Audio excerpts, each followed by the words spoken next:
વેગની ગામના ગ્રામજનો પાણીની સમસ્યાના કારણે થઈ રહ્યા છે હેરાન। વાગરા તાલુકાના વેગની ગામે પાણી ન મળતા ગામના લોકોમાં આક્રોશ જોવા મળ્યો। પાણીના પ્રશ્નને લઈને સૌ ગ્રામજનો મોડી રાતે ખૂબ મોટી સંખ્યામાં એકત્રિત થયા। ગુજરાત સરકાર દ્વારા દરેક ગામમાં નલ સે જલ યોજના આપવામાં આવી છે। આ યોજનાથી વંચિત રહેવું વેગની ગામના ગ્રામજનો આદિન સુધી પાણી વિના વલખા મારી રહ્યા છે। ત્યારે આજરોજ મોડી રાત્રે સૌ ગ્રામજનો મોટી સંખ્યામાં એકત્રિત થયા હતા અને ધારાસભ્ય સામે આક્ષેપો લગાવ્યા હતા। ગ્રામજનોના ધારાસભ્ય પર સ્પષ્ટ આક્ષેપ છે કે ધારાસભ્ય શ્રી અરુણસિંહ રાણા દ્વારા અમારા ગામમાં પાણી આવવા દેવામાં આવતું નથી। ત્યારે ગામના લોકોમાં ધારાસભ્ય સામે નારાજગી જોવા મળી હતી। વેગની ગામના ગ્રામજનો જણાવી રહ્યા છે કે પાણી માટે અને ઘણા સમયથી ધારાસભ્યશ્રીને રજૂઆત કરવામાં આવી છે, સાંસદ સભ્યશ્રીને રજૂઆત કરવામાં આવી છે અને પાણી પુરવઠા વિભાગમાં પણ રજૂઆત કરવામાં આવી છે, છતાંય અમારા ગામમાં આ દિવસ સુધી પાણી આપવામાં આવ્યું નથી। પાણી ન મળવાના કારણે ગ્રામજનો ખૂબ હેરાન થઈ રહ્યા છે। સાથે સાથે પશુપાલકો પણ ખૂબ મોટી માત્રામાં હેરાન થઈ રહ્યા છે, કારણ કે પશુપાલકો તેઓના પશુઓને પાણી પીવડાવવા માટે ઘણી તકલીફ પડી રહી છે, છતાંય પાણીનો આજ દિવસ સુધી કોઈ પણ પ્રકારનો નિકાલ કરવામાં આવ્યો નથી। વેગની ગામના ગ્રામજનો પાણી ન મળવાના કારણે ખૂબ હેરાન થઈ રહ્યા છે અને હવે તેઓ જણાવી રહ્યા છે કે જો હવે અમને પાણી નહીં મળે અમે આત્મવિલોપન કરીશું અને તેની સંપૂર્ણ જવાબદારી જે તે અધિકારીઓની રહેશે। ગ્રામજનો જણાવી રહ્યા છે કે વિસ્તારમાં ખૂબ મોટા પાયે જીઆઈડીસી આવેલી છે। આ જીઆઈડીસીમાં આવેલી કંપનીઓમાં પાણી પહોંચી શકે છે। આ વિસ્તારમાં લગભગ 50 જેટલા મોટા કાર સર્વિસ સ્ટેશન આવેલા છે। આ સર્વિસ સ્ટેશનમાં પાણી પહોંચી શકે છે, તો વેગની ગામે કેમ નહીં? વેગની ગામને કેમ પાણીથી વંચિત રાખવામાં આવે છે? ગ્રામજનો જણાવવા માંગે છે કે વિસ્તારના ધારાસભ્ય અમારી સાથે અન્યાય કરી રહ્યા છે। પાણી માટે રજૂઆત કરવા જઈએ છીએ તો કોઈ પણ પ્રકારના યોગ્ય જવાબ આપતા નથી। ગ્રામજનો હવે હેરાન થઈને જણાવી રહ્યા છે કે હવે અમારા ગામમાં અમને પાણી આપો અથવા તો અમને જાનથી મારી નાખો। તો હવે જોવાનું એ રહ્યું કે વેગની ગામે કેટલા સમયમાં પાણી મળશે કે કેમ।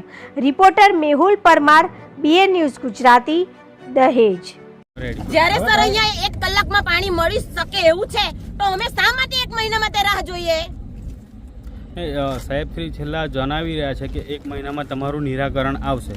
તમે વર્ષથી રજૂઆત કરો છો તો પાણી નથી મળતું તો શું છે, મહિનામાં મળશે કાં તો 10 દિવસ કે 15 દિવસમાં મળશે? કશું ના મળે, 1 કલાકમાં મળે તો એક કોલ નથી એ કરી શકતા તો 1 મહિનામાં કે 20 દિવસમાં શું એ પાણી લાવી શકવાના? શું માંગ રાખો છો કે લગભગ 1 વર્ષથી પાણી નથી મળતું, કેવા પ્રકારની પરિસ્થિતિ છે અને ગામમાં હેરાનગતિ છે? પશુપાલક ગામ છે તો પશુઓને પાણી માટે કેવા પ્રકારના વલખા વાણી રહ્યા છો? એમને પણ સાબુવાળું ને ગામનું જે ગંદુ પાણી ગટરનું હોય છે એ જ પીવે છે ને અમે આટલા બધા હવે કેમ હવડા એકદમ બધા ઉત્સાહિત થઈ ગયા છે કે ના અમારે જોઈએ કેમ કે પાણી એટલું બધું ગંદુ છે, પાણી વગર રહી શકાય? 1 દિવસ ના રહે તો 1 મહિનાની રાહ કેવી રીતે અમે જોઈ શકીએ?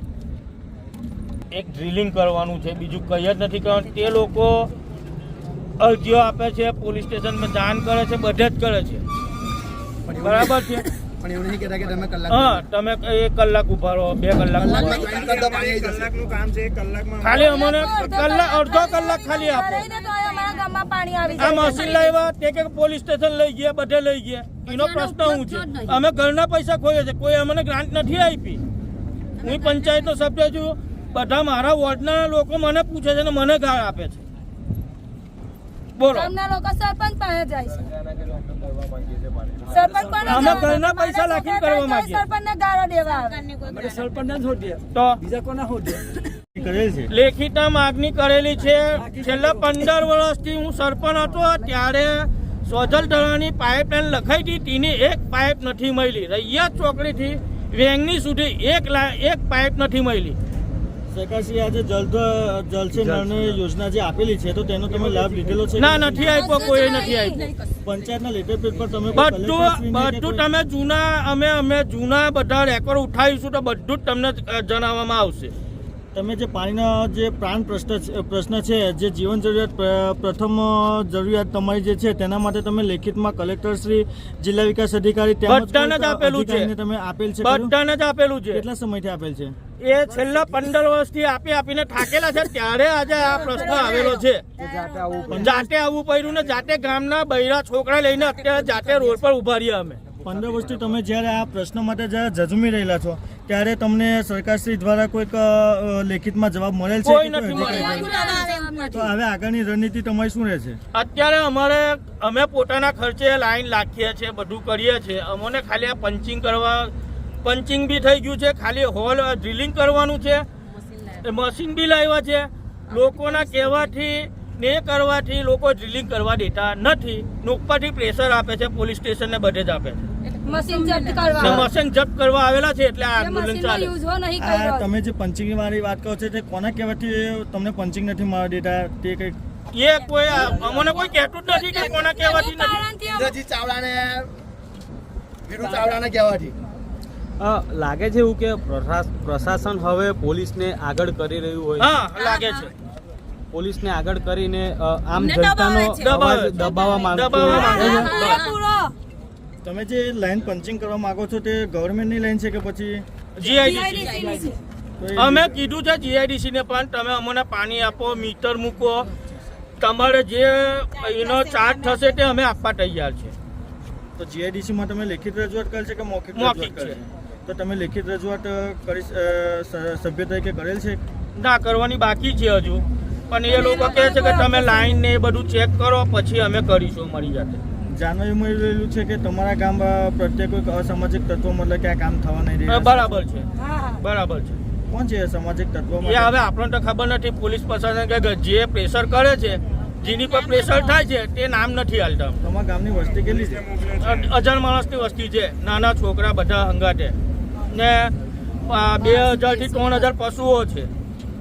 પાણીના પ્રશ્નોને લઈ સરકાર એવું લાગી રહ્યું છે કે હવે વિસ્તારના ધારાસભ્ય બી એમને હાથ પ્રશાસનને ઊંચા કરી આગળ દીધેલા છે. એમને હાથ ઊંચા કરી દીધેલા છે. એ કોઈ જવાબ આપવા તૈયાર નથી. વિસ્તારના ધારાસભ્યો તો હાથ અદ્ધર કરી રહ્યા છે. પ્રશાસન અને પોલીસને આગળ કરી રહી હોય અને પોલીસ દ્વારા પબ્લિકને દબાણ આપવામાં આવતું હોય. અત્યારે લાગે છે એવું, અત્યારની પરિસ્થિતિમાં હાલમાં લાગે છે એવું. ઘટનામાં એવું છે કે અમારા ગામમાં એવું સમજો કે કઈક ટાઈમથી પાણી છે નહીં. હાલ અમને અમારા ગામની અંદર પાણી જે બી છે એ તલાવની અંદર જે પાણી ઉતરેલું છે એ અમારા બોરમાં આવે, એ બોરનું પાણી અમે પીએ છીએ. અમારા ગામમાં જો અમારા ઘરના મહેમાન બી આવતા હોય ને, અમારા ગામના જો મહેમાન બી આવતા હોય ને, એ મહેમાન બી ઘરેથી પાણી લઈને આવે છે. એ પાણી બી નહીં અમારા ઘરનું પીતા. છેલ્લા કેટલા વર્ષથી સમાચાર છે? ઘણા વર્ષોથી છે. વર્ષોથી કરીને હજુ આવ્યું જ નથી પાણી વેંગની ગામ. 10 વર્ષ તો મેં મારી પંચાયત મેં 5 વર્ષ મેં પંચાયતમાં કાન નાખ્યા, તા પછીના 10 વર્ષ થયા. અત્યાર સુધી ક્યાં રજૂઆત કરી છે અને શું રિઝલ્ટ છે એનું? બધાને જ રજૂઆત, વાગરા તાલુકા પંચાયત, અરુણસિંહ રાણા, બધા કલેક્ટરને બધાને જ રજૂઆત કરેલી છે આ બાબતે. આજની તારીખમાં બી જઈને આવ્યા, ગઈકાલે બી જઈને આવ્યા. અરુણસિંહ રાણા એવું કીધું કે હું કહું તારે તો અમે હું તઈ લગીને અમે ભૂખા રહીએ, પાણી વગર રહીએ. અમે 1 મહિનાનો વાયદો આપે છે, 1 મહિનામાં હું અમારે પાણી તલાવનું આટલા વર્ષોથી પાણી નથી આવ્યું, તો હું આ દિવસોમાં આવી જાઉં, મહિનામાં પાણી આવી જવાનું. અરુણસિંહ રાણા સાહેબ 15 વર્ષથી ટર્મમાં છે, કેમ એમને ચિંતા નહીં થાય કે આપણે વેંગણીમાં પાણી આપીએ? અમે ગયા તો એવું કીધું કે તમારા મહિનામાં પાણી આવી જશે, પણ અમે એવું કહે કે બધું છે તમે જઈથી લાઈન નાખી છે, જ્યાં પૂરી જાય છે ત્યાં બધા ટાઈપિંગ લીધું છે. જાતે જેને કમ્પ્લેન કરી છે સાહેબ, એને પણ સાથે પંચિંગ કરી અને એ પણ પાણી વેચે છે, અહીંયા કેમિકલના ટેન્કરો ધોવે છે. પણ હવે આ વસ્તુ આખું જાતિવાદ પર જતું રહ્યું છે સાહેબ, જાતિવાદ પર લઈ ગયા છે, બરાબર? તો અમારે પાણી વગર મરી જવાનું. હવે હું મારા મીડિયા તરફથી એક સવાલ પૂછવા માંગુ છું એમએલએ સાહેબને કે જે તે અધિકારીઓને, કાં તો અમને પાણી આપો, કાં તો અમને માલ નાખો, બરાબર? અમે આત્મવિલોપન કરી લઈએ. અમારી પાસે નીચે કોઈ રસ્તો છે નહીં, બરાબર? પાણી પીને બધા મરી જાય.